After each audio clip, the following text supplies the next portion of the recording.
So hello pharma family, कैसे हैं आप लोग? आई होप आप सब अच्छे होंगे। सो गाइस, लास्ट वीडियो में हमने देखा था relationship between free energy, enthalpy and entropy के बारे में। तो आज की वीडियो में हम पढ़ने वाले रिडोक्स पोटेंशियल। रिडोक्स नाम से आप मतलब जानते होंगे रिडोक्स को। रिडोक्स का मतलब हमने पिछले सेमेस्टर में भी पढ़ा था, ऑक्सीडेशन या रिडक्शन। तो अब देखते हैं इसको, मतलब ऑक्सीडेशन रिडक्शन पोटेंशियल के नाम से भी आता है ये क्वेश्चन कभी कभी, और इसको ओआरपी के नाम से भी मतलब कभी कभी दे दिया जाता है। तो ओआरपी का मतलब यही होता है, ऑक्सीडेशन रिडक्शन पोटेंशियल। और इसको मतलब दो नामों से क्वेश्चन आ सकता है, ऑक्सीडेशन रिडक्शन पोटेंशियल के नाम से भी आ सकता है और रिडोक्स पोटेंशियल के नाम से भी आ सकता है। तो इसको हम EH से रिप्रेजेंट करते हैं। अब इसकी डेफिनेशन देख लेते हैं सबसे पहले। The relative evidence of electron available for chemical या biochemical reaction in the environment is called as redox potential. तो जो हमारा एविडेंस होता है, मतलब कितने अमाउंट में हमारे इलेक्ट्रॉन जो है अवेलेबल हैं ताकि एक केमिकल और बायोकेमिकल रिएक्शन हो सके किसी भी इन्वायरमेंट में या उससे बाहर, तो उसी को हम रिडोक्स पोटेंशियल कहते हैं। तो अब देख लेते हैं इसका next point. It is measured by an electrochemical probe that compare the capacity of environment for donating, यानी कि रिडक्शन और एक्सेप्टिंग ऑक्सीडेशन इलेक्ट्रॉन।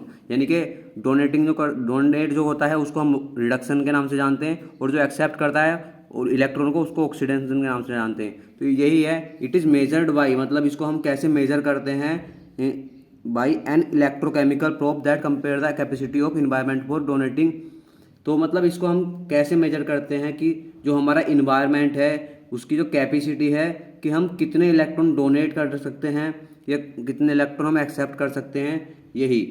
तो अब आता है relative to that of a standard platinum electrode for hydrogen. तो standard platinum electrode जो पिछले सेमेस्टर में भी देखा होगा आपने, तो ये क्या होता है, ये हमारा स्टैंडर्ड प्लेटिनम इलेक्ट्रोड होता है। उसमें जो कितना अमाउंट है इलेक्ट्रॉन का जो हम एक्सेप्ट कर रहे हैं या फिर डोनेट कर रहे हैं, या मतलब उसमें कितना ऑक्सीडेशन हो रहा है और कितना रिडक्शन हो रहा है, तो उसी को हम मतलब रिडोक्स पोटेंशियल में पढ़ते हैं।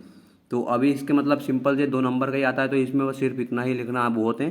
तो अब हमारा नेक्स्ट टॉपिक आ जाता है इस वीडियो में ही, जो है एनर्जी रिच कंपाउंड। तो एनर्जी रिच कंपाउंड में मतलब इंपॉर्टेंट टॉपिक है, इसको भी देख लेते हैं आज। एनर्जी रिच कंपाउंड और इसका क्लासिफिकेशन पढ़ेंगे। तो इसकी डेफिनेशन देखते हैं सबसे पहले। Also known as high energy compound, इसको हम हाई एनर्जी कंपाउंड के नाम से भी जानते हैं। Compound in biological system which on hydrolysis yield free energy equal to और ग्रेटर दैट ऑफ ATP। तो ये क्या होते हैं, जो कंपाउंड होते हैं बायोलॉजिकल सिस्टम में, और उनका जब हाइड्रोलिसिस होता है तो वो जनरेट करते हैं फ्री एनर्जी। जो फ्री एनर्जी वो जनरेट करते हैं तो वो इक्वल होती है या फिर उससे ग्रेटर होती है, किससे?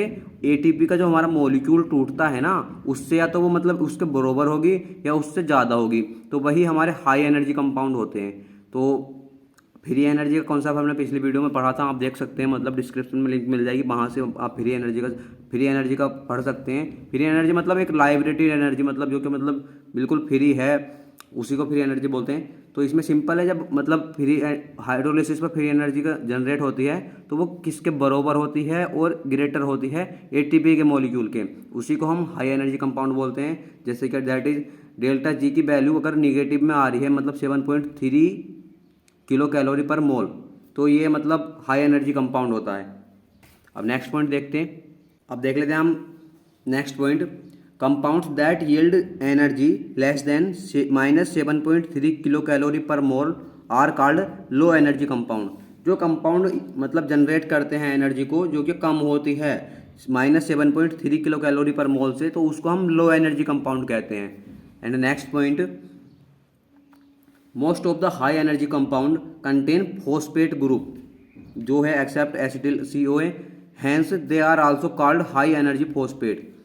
तो जो हमारे most of the high energy compound होते हैं वो कंटेन होते हैं फॉस्फेट ग्रुप से, जो कि मतलब एसिटिल COA होता है, और उसको हम हैंस मतलब they are also called high energy compound, और उसको हम हाई एनर्जी कंपाउंड के नाम से भी जानते हैं। नेक्स्ट देखते हैं अब। The bond in the high energy compound which yield energy upon hydrolysis are called high energy compound। तो जो हमारे जो बॉन्ड होते हैं, जो क्या हाई एनर्जी कंपाउंड के जो बॉन्ड होते हैं, जो मतलब जनरेट करते हैं एनर्जी को हाइड्रोलिसिस पर, तो उसको हम हाई एनर्जी बॉन्ड बोलते हैं। सिंपल। अब नेक्स्ट पॉइंट देखते हैं, these bond are noted by the symbol. जो बॉन्ड होते हैं हमारे हाई एनर्जी जो बॉन्ड होते हैं उसको हम किससे नोटेट करते हैं, सिंबल से नोटेट करते हैं, जो कि सिंबल होता है हमारा जे, जिसको हम स्क्विगल नाम से भी जानते हैं। तो ये हमारा हो जाता है हाई एनर्जी कंपाउंड, यहाँ पे खत्म। अब देखते हैं हम इसका क्लासिफिकेशन। दोस्तों क्लासिफिकेशन में देखते हैं, high energy compound are mainly classified into 5 group. जो हमारा हाई एनर्जी कंपाउंड है उसको मतलब मेनली 5 ग्रुप में क्लासिफाइड किया गया है। जो नंबर 1 पर आ जाता है हमारा पायरियोफॉस्फेट, और नंबर 2 पर आ जाता है हमारा इनोल फॉस्फेट, नंबर 3 पर आ जाता है हमारा एसिल फॉस्फेट, और नंबर 4 पर आ जाता है हमारा थायोल फॉस्फेट, 5 पर आ जाता है हमारा ग्वेनाडोफॉस्फेट और फोफेंजस। सो अब हम देख लेते हैं यहाँ पर पायरोफॉस्फेट क्या होता है। The energy bond in pyrophosphate are acid anhydride bond. तो जो हमारे एनर्जी बॉन्ड जो होते हैं पायरोफॉस्फेट में, वो किससे मिलकर बनते हैं, एनीहाइड्रेट बॉन्ड से, एसिड एनीहाइड्रेट बॉन्ड से। These bond are formed by the condensation of acid group. ये वाले जो बॉन्ड होते हैं वो किससे फॉर्म्ड होते हैं, मतलब एसिड ग्रुप के कंडेंसेशन से, जो कि मेनली फॉस्फोरिक एसिड होता है, और इसके डेरिवेटिव से, मतलब और इट्स डेरिवेटिव मतलब इसके डेरिवेटिव से फॉर्म होते हैं। एन एग्जाम्पल फॉर, और इसके एग्जाम्पल के लिए ले सकते हैं, पायरोफॉस्फेट इज एटीपी। जो मतलब एटीपी में जो पायरोफॉस्फेट होता है वो उसका एग्जाम्पल हो जाता है। It has 2 high energy phosphate, और इसमें क्या होता है, 2 हाई एनर्जी फॉस्फेट होते हैं, फॉस्फेट बॉन्ड होते हैं, जो क्या, जिनको हम बोलते हैं फॉस्फो एनीहाइड्रेट बॉन्ड। तो इसको थोड़ा सा मतलब उसके थ्रू देख लेते हैं, मतलब किस तरीके से इसमें बॉन्ड होते हैं जुड़े हुए। तो जो हमारा मतलब इसमें क्या होता है, 2 हाई एनर्जी डाईफॉस्फेट बॉन्ड होते हैं, मतलब ये हो गया हमारा इस तरीके से, इसमें 2 हाई एनर्जी फॉस्फेट ग्रुप होते हैं, इधर हमारा सी जुड़ा होता है। तो ये होता है हमारा मतलब 2 डाई होते हैं यहाँ पर डाईफॉस्फेट बॉन्ड जुड़े हुए, तो इसलिए ये हमारा इसका एग्जाम्पल होता है। अब इधर नेक्स्ट पॉइंट देख लेते हैं, इनोल फॉस्फेट। नेक्स्ट पॉइंट आ जाता है, मतलब दूसरा नंबर आता है हमारा enol phosphate. The bond present here is enol phosphate bond. तो ये क्या होता है, ये हमारा इनोल फॉस्फेट बॉन्ड होता है, वो प्रेजेंट होता है बॉन्ड में। It is form when phosphate group attach to a hydroxyl group which is bond to a carbon atom having double bond. तो ये जो मतलब ये वाले जो हमारे इनोल फॉस्फेट होते हैं, ये किससे फॉर्म होते हैं, जब क्या फॉस्फेट ग्रुप हमारा अटैच होता है एक हाइड्रोक्सिल ग्रुप से, और उसमें जो बॉन्ड होता है वो कार्बन एटम से डबल बॉन्ड से अटैच होता है, जिसका एग्जांपल होता है हमारा फॉस्फो इनोल पायरुवेट्स। तो मतलब देखो ये क्या किस तरीके से होते हैं ये हमारे इनोल फॉस्फेट। ये बोल रहा है कि हमारा जो कार्बन एटम होता है उसमें एक हमारा मतलब डबल बॉन्ड से जुड़ा होता है ओ एंड इस तरीके से होता है।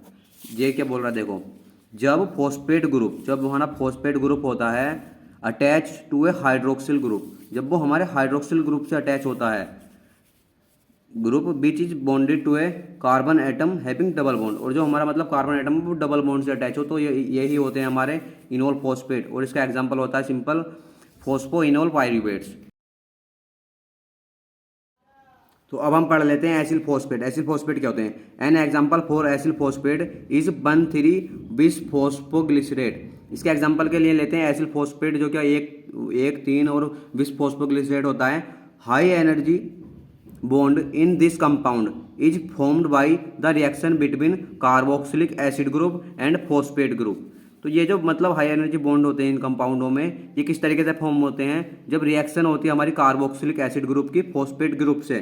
किस तरीके से होती है देखो, देखते हैं यहाँ पर। जब हमारा मतलब CH double bond C single bond, मतलब इसकी रिएक्शन करा दी हमने फॉस्फेट ग्रुप से, तो इस तरीके से जो हमारे बॉन्ड बनते हैं वो हमारे एसिल बॉन्ड होते हैं। जबकि कार्बोक्सिलिक एसिड की हम रिएक्शन कराते हैं फॉस्फेट ग्रुप से, तब हमारे बनते हैं एसिल फॉस्फेट।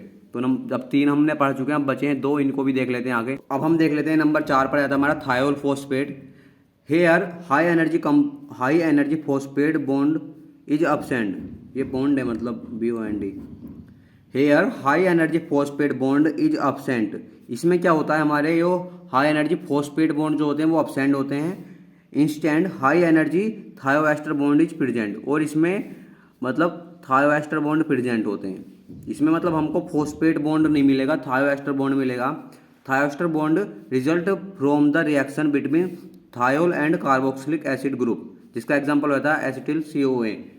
इसको भी देख लेते हैं थोड़ा।